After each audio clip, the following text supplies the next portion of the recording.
Most golfers think their swing is the problem when they play their worst, but that's not what actually causes bad rounds. It's a series of common mental mistakes that sabotage their score, and they don't even realize it's happening. Everyone has golf improvement backwards. It's not about playing your absolute best more often. It's more about being able to step in and fix things when you are struggling. In this video, I'm going to show you how to do that, with 9 of the biggest mental mistakes that most golfers are making. And these are all from a new book called Everyday Golf Psychology by Jared Tendler. This instantly has become one of my favorite golf books because right at the beginning, Jared admits something most mental coaches would never say. Mistake number 1. Golf is not 90% mental, it's really about upgrading your C game. The worst thing you can do when you're working on your mental game is to overstate its importance. Jared states in the beginning of the book that the idea that golf is 90% mental is simply not true. Golf is a physical game and the quality of your swing and skill affects your scores the most, which is actually really refreshing to hear from a mental coach because most of them overstate its importance. But what he really hits the nail on the head is that your worst golf is actually 90% mental.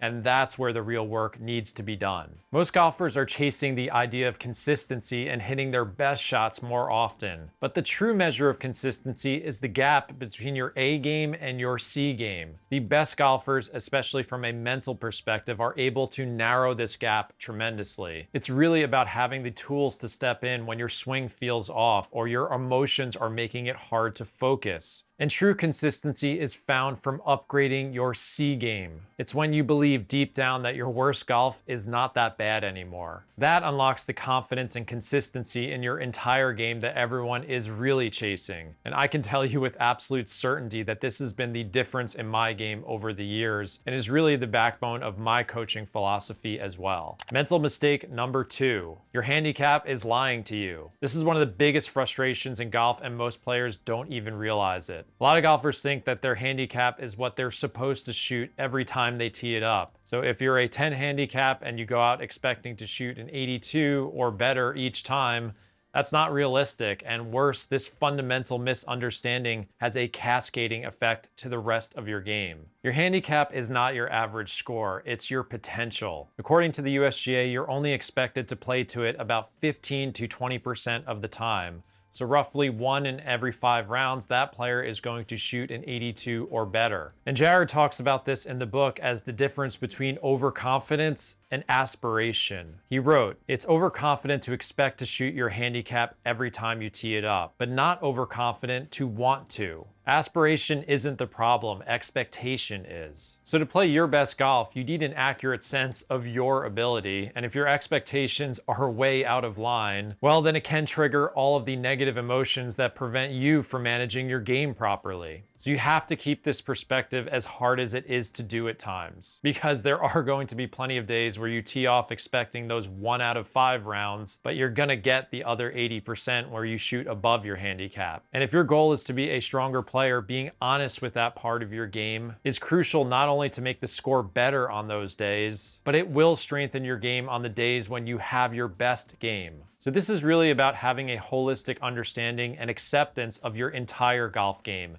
not just the best part of it. Mental mistake number 3. Your blowups are mostly mental and they are costing you big. So if your worst golf is mostly mental, then where are all of those lost strokes actually coming from? Well, it's usually not your first bad shot. Those are going to happen to everyone multiple times per round. Walter Hagen was famously quoted as saying that he expected to hit 7 bad shots every round he played. So he didn't really worry about them when they inevitably occurred. And these small perspective shifts are really powerful for golfers. The problem is really about what happens after the bad shot, and this is really about double bogey rates, which you always hear me talking about. They are mostly what separates just about every handicap from one another, because after that first bad shot, we usually make bad decisions, we rush our routines, and we lose focus, and that bogey quickly turns into a triple. So how do you actually stop this? Well, there are 3 basic steps. Tendler writes that a lot of this battle is catching the emotion early before it escalates. That might be noticing that you are ruminating over the last shot a little bit too much, or rushing to the ball too quickly on your next one. The goal here is not to eliminate frustration and emotion, it's to notice it sooner so that it doesn't take over your round. The second step is to interrupt the momentum. Once you feel this small shift in emotion, you have to break the pattern and kind of distance yourself from it. You can do this by taking a deep breath or having another distraction like sparking a conversation with a playing partner that's a bit more productive. It doesn't matter what the method looks like, it's your consistency in using it when this happens. And the third part of fixing this is my personal favorite: inject logic. Come up with phrases that resonate with you in your own language. For example, when you do hit that errant tee shot into the trees, instead of getting angry and being aggressive, you can simply say to yourself, what can I do to make a good bogey here? And the goal here is really to just have a small reduction in emotion at this point. This is a big win in these moments, and it does save strokes rather quickly. And this is a concept that I love to hammer home in so many of the videos that I do on this channel, so make sure you're subscribed to it. So the best golfers don't eliminate bad shots, they're just more skilled at turning that 7 into a 5 at times. And a lot of that is catching themselves early in these emotional loops before they spiral out of control. So if you do pay attention to this, and more importantly, review your rounds, you will see opportunities like this everywhere. Mental mistake number 4. Negative thinking isn't your problem, your focus is. This is one that a lot of golfers get completely wrong. Most believe that in order to get better and become a more confident golfer,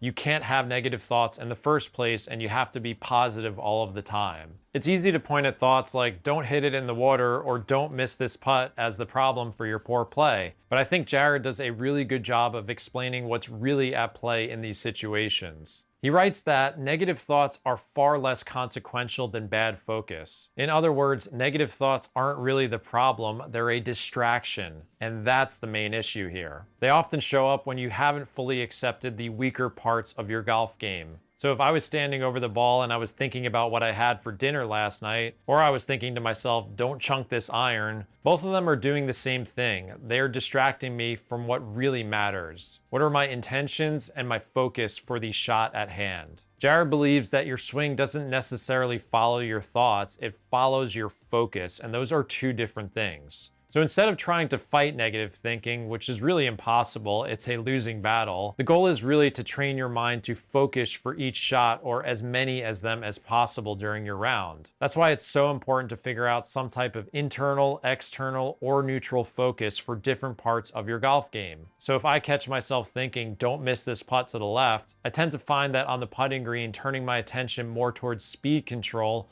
helps me focus more. I'm really just trying to be as athletic and as instinctual as I can be. I find that having another focus where I'm trying to accomplish the task of getting the club to bottom out after the golf ball, which is an external focus, is really more productive and redirecting my mind from that negative thought. So we're not getting rid of these negative thoughts, we're noticing them and redirecting them to something more relevant to the shot and our intentions. And when your focus is more clear more often during the round, yes, you have a better chance to access your skill more often because you're not as distracted and hit better shots. Now let's talk about how bad golfers are at recognizing luck. Mental mistake number 5. You think you're unlucky, and you're really not. Most golfers do a really poor job of evaluating how they've just played, and they generally default to false narratives that just aren't true. One of the things that I loved from everyday golf psychology is recognizing how much luck actually influences our scores. On any given round, our score can fluctuate 3, 5, or even more strokes based on the breaks you got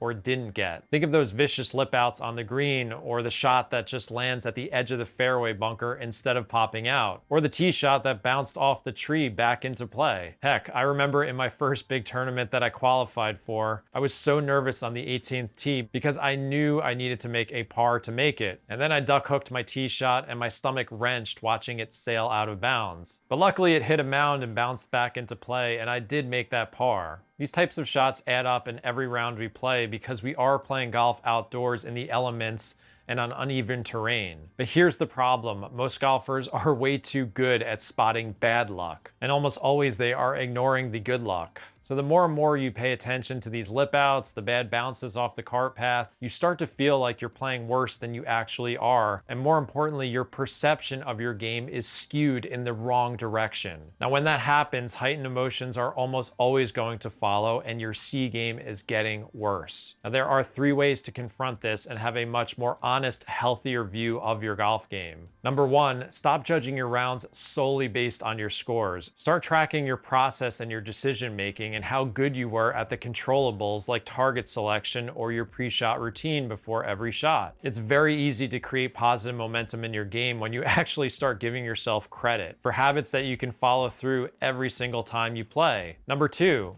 start noticing the good luck. Make a conscious effort to recognize when things did go your way. It will help balance out your perception and keep your emotions a bit more stable. And number 3, don't let one round define your entire game. It's just not enough information. You have to zoom out and get a more accurate picture of your game over multiple rounds. Now, my last video that I made gives you a basic stats system on how you can do this, so check it out in the description. All right, let's move on to concept number 6 from Everyday Golf Psychology.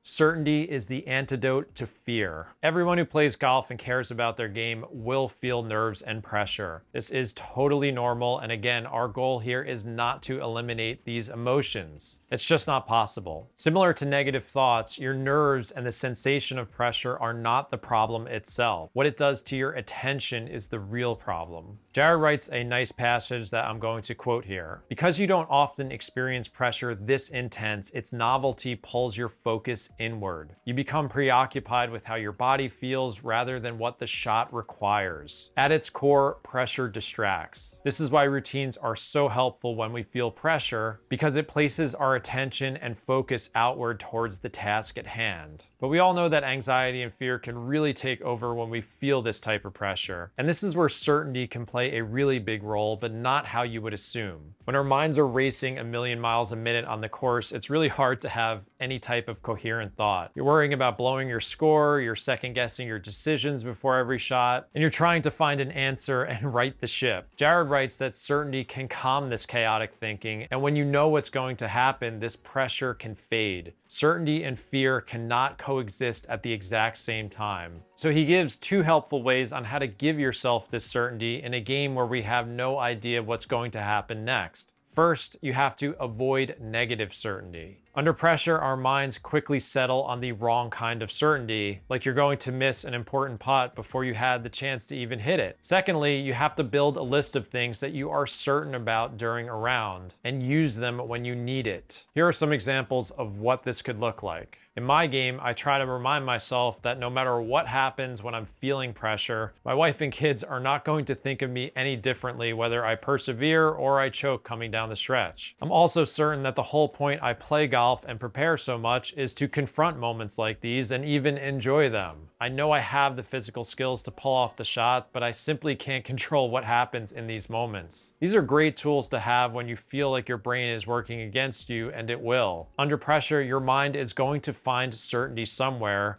You just have to make sure that it's in the right place. Mental mistake number 7. Self-criticism might motivate you, but it's making you a worse golfer. The path of least resistance in golf is to be hard on ourselves. On any given day, we're going to see a lot of shots that we simply do not like. And the natural reaction is to be hard on ourselves and criticize these swings or the bad decision that we just made, hoping that it motivates us to play better. But the issue with this behavior is that we are creating deeper problems without even realizing it. One of my favorite quotes from the book is the following: "You inadvertently train yourself to rely on self-criticism to motivate you to play your best. Without it, your motivation dips and your game slips backwards." Self-criticism is a great motivator, but mistakes and poor play are the price you pay for it. Jared does a great job here clarifying a trap that's really easy to fall into. Personally, this was an issue in my game for a really long time. And eventually I just realized that golf wasn't much fun and I really never reached my potential if I just went out there beating myself up for not living up to a fantasy of perfect golf that I can never reach. And one of the easiest ways to break this pattern is simply by noticing it and being curious. For example, after I hit a bad tee shot, I'm simply going to ask myself a question. Was that a ball striking issue that I need to pay attention to? Or maybe I was just distracted? In the last round that I played, I noticed that my 3 opening tee shots were all to the left. So instead of getting angry at myself, I noticed the closed club face pattern and I started to think about the physical interventions that I had to do to open the club face a bit. That's something that I work on in practice, so I have some feels and intentions to try and figure that out. Now, that's a far better option than storming down the fairway saying how much I sucked at golf for hitting those 3 tee shots to the left, and then assuming how the rest of the day was going to be a disaster because of that poor start. The simple shift from reacting emotionally to asking a simple question can make all of the difference. For all of you that are struggling with being your own worst critic out there, I think trying to be more curious and even forgiving at times will have you enjoying your rounds more. And yes, it can easily stop that cascading effect where your thoughts and emotions get way too negative, which really distracts you from doing all the things that you need to do to shoot your lowest score for that day. But it's not that you have to force feed yourself positivity all the time either. That's why questions and curiosity are a great tool when you need them. Mental mistake number 8. You're not afraid of embarrassment, you're afraid of yourself. Let's say you're playing at a new course with a group of better players. Naturally, you want to impress them and show them that you belong, but all you can think about on the first tee is topping this opening shot, making a fool of yourself in front of everyone watching. Anyone who is serious about golf and cares at some point is going to worry about what other golfers think of them and have mild to even serious fears about embarrassing yourself in front of other players. Now, what we don't consider on that first tee box is maybe that the other golfers aren't even thinking about you. Maybe they're worried about their own game or something totally unrelated to golf, like their job or a family problem that they're having. The truth is that most people are so concerned with themselves and are really not paying attention to you as much as you think. But there's something else at play that everyday golf psychology explores. Jared writes the following quote: "The fear of embarrassment has nothing to do with what other players think about your shots, your score, or your handicap, and it centers on what you think. You don't just fear comments from other players, you fear not living up to your own expectations and the self-criticism that follows. But you also care what they think. The key is recognizing that their opinion matters far less than yours, and that you're the one who has to live with your reaction." I love this section because I know everyone watching this video is dealing with this on some level. And this is really a different way of framing the problem.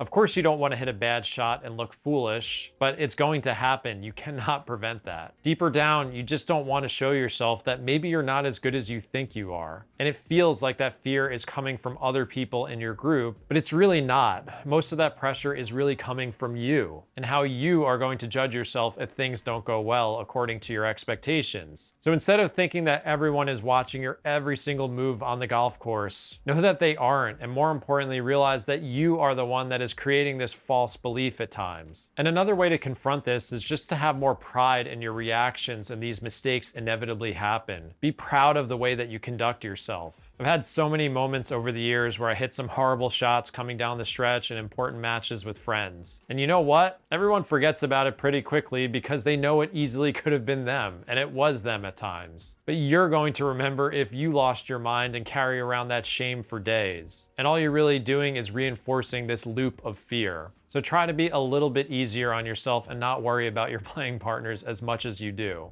Mental mistake number 9, you are playing distracted golf. We've gotten so used to being distracted in everyday life by phones, emails, and all kinds of multitasking that we think we're good at, that we don't even notice the distraction anymore. Tendler writes that distraction has become so normalized that many are not realizing how it affects their focus on the golf course. He makes a really good point that just like driving a car while you're distracted is hazardous for your health and others' health, the same is true of your golf game. Other than putting your phone away in your golf bag or not even taking it out with you on the course in the first place, what we really have to do is prioritize our goals and work on our focus at times. Personally, I find that golf can be a great departure from our distracted lives, and I often tell my wife that my favorite part of playing tournament golf is that it puts me in a situation where I can focus so deeply on something for hours, and that feels kind of nice now. Now, a lot of the concepts I've discussed in this video, like negative thoughts and pressure, are really instances where your mind gets distracted and all it does is take away from you from focusing on the shot in front of you. This is easier said than done, and solving this issue really requires a multifaceted approach. So if you're really serious about sharpening your focus and your mental game in general, I really encourage you to check out Everyday Golf Psychology. It really is a wonderful book that goes way more in depth on the topics I've covered in this video and plenty of others that I did not discuss. You can pick it up on Amazon and plenty of the other online book retailers. And of course, it is a great companion to my book, The 4 Foundations of Golf. As always, thank you for making it to the end of these videos, and make sure you are subscribed to my channel so you are alerted when new videos come out. And the YouTube algorithm thinks that this is the next best video of mine to watch.